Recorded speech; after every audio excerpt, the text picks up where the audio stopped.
Why do I even bother with this?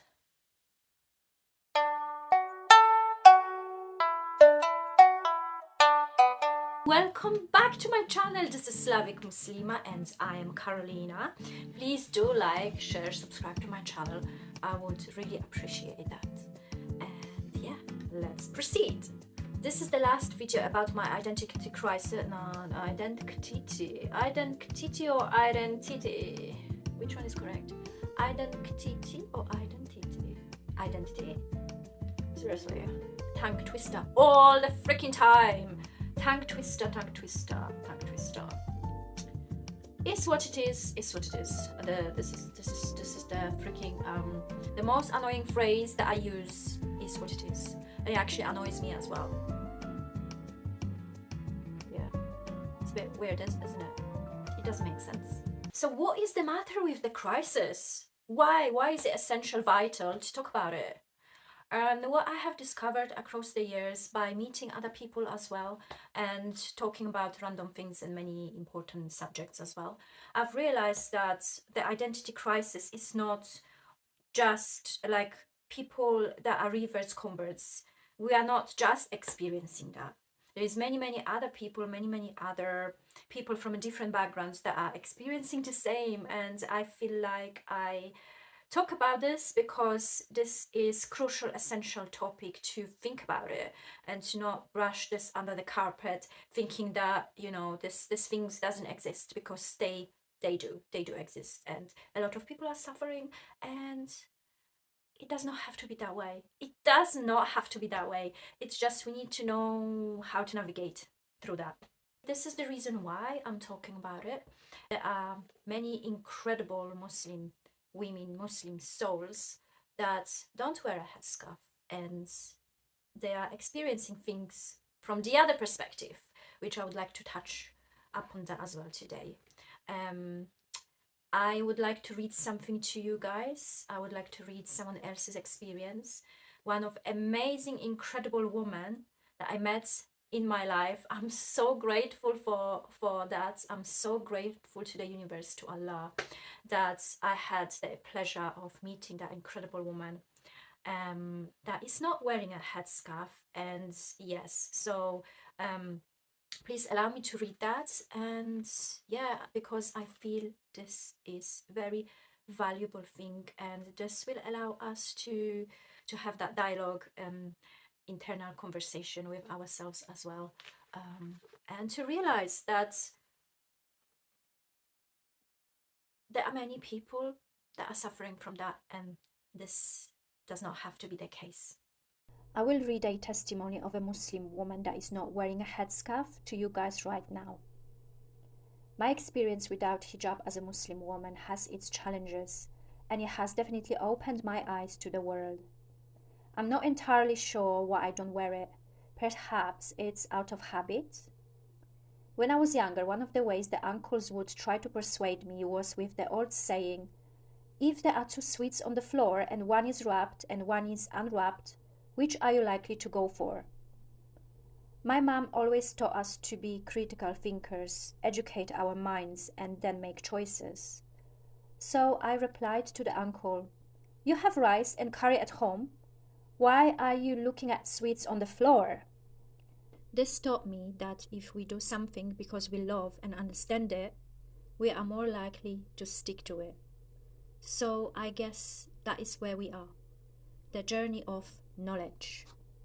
For me personally, as a non-hijab wearer, I do feel undermined by some people. For example, I was taught to give Muslim elders salam. There have been countless occasions where it hasn't been said back to me. I had a niggling gut feeling that it was because I wasn't wearing a hijab. But I would give them the benefit of the doubt and think, nah, maybe they can't hear me. After 3 times, apparently. But I do see that they treat my hijabi friend differently than me. It makes me feel disappointed and a little sad because I am in love with Islam, Allah's miracles, and the peace He gives His servants. But it's almost like this is impermissible for a non-hijabi to feel. This, of course, is not Islamic etiquette. It's all cultural. Most of the time with my beloved brothers and sisters, whether at work or at university, it's been positive. They know I'm completely aware that I should be wearing hijab, but they also know the light I hold for Allah in my heart. They understand that it's a journey, and as a Muslim, we all have things we are struggling with. I love my generation and some generations below because they don't judge and know how it is in this world. This kind of attitude makes me fall in love with Islam even more. One day during Ramadan this year, I went to Central London Mosque for the first time with my best friend. It was a beautiful experience. From my bestie fixing my hijab because my hair just was not doing me favors that day, to seeing all the nur in people's faces who were all from different parts of the world with different stories. Upon leaving, my bestie and I had a thought. Why not continue wearing the hijab, just until we got to the end of the road? Before I knew it, we were strolling in Central, having a tea and dessert moment somewhere in Baker Street, and then I decided to travel all the way home with it. I had never done that before, but it felt amazing and exhilarating. I also felt like this is what I belong to, almost like I also felt like this is what I belong to, almost like home. Overall, my experience without the hijab has been a mix of emotions and revelations. As used to not wearing it as I am, there is always a part of me that feels like I belong to it. The journey has its challenges, and there are times where I feel alienated and treated differently because of my choice. Yet, these moments are balanced by the overwhelming pride I feel in being a Muslim. I am grateful to be part of the community filled with educated and open-minded individuals who do not judge me and understand that faith is a deeply personal journey. Their acceptance and support reinforce my love for Islam and remind me that our struggles and choices are part of our path to understanding and embracing our beliefs.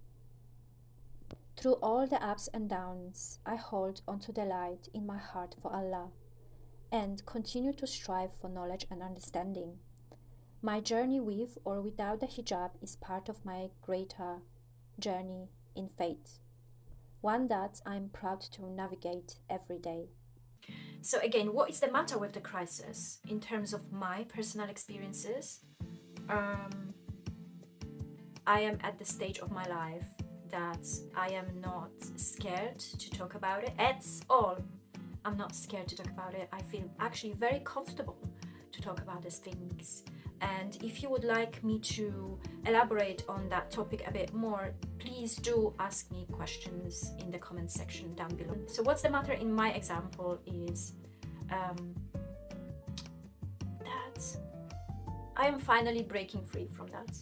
Meaning I am finally realizing who I am, and I don't want to be put in any specific box. Obviously, we as humans, we do put people in boxes because that's quite natural. I think that is for our survival, for our instincts. So that's nothing wrong with that. However, we should not be relying on these things as this is the ultimate truth about individuals. And I have realized across the years that I am who I am, and I can create another box. I can create another box to fit in, and that's absolutely fine. And that's the essence of it. You can create any box that you want, therefore to facilitate your powers, to facilitate your time on this planet. And yeah, so please do be yourself. Don't be afraid of expressing yourself, and just don't worry. Seriously, do not worry. As long as you live your life with your values and you are good to other human beings, that's all. That is all I want to say. Thank you so much for watching, and I appreciate you guys so much. Thank you.